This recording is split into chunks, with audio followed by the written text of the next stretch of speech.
আজিৰ কবিতা শিৰোনাম মাঘ। বেলি পৰিল শুই ঠেঠুৱৈৰ কথাবোৰ কণা কণি। হিমচেঁচা ৰাতি দিনবোৰ চুটি, জুইশালত ৰগৰ গাবোৰ কিবা ভাগৰ ভাগৰ। আঘোণৰ নচাউল বিলৰ পকা শোল, ভোগালীৰ ভোগ যেনি তেনি।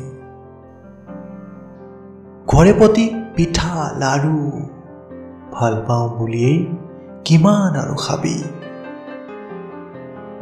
গুণামহৰ ভেবেৰী অকৰা বুলবুলি, ফুৰফুৰীয়া নতুন গুড়ৰ পাক, পুহ পাৰ হৈ মাঘ। হাড়দাঁত বুঢ়া মেঠাবোৰ আৰু এবছৰমানলৈ পাবি। ধন্যবাদ।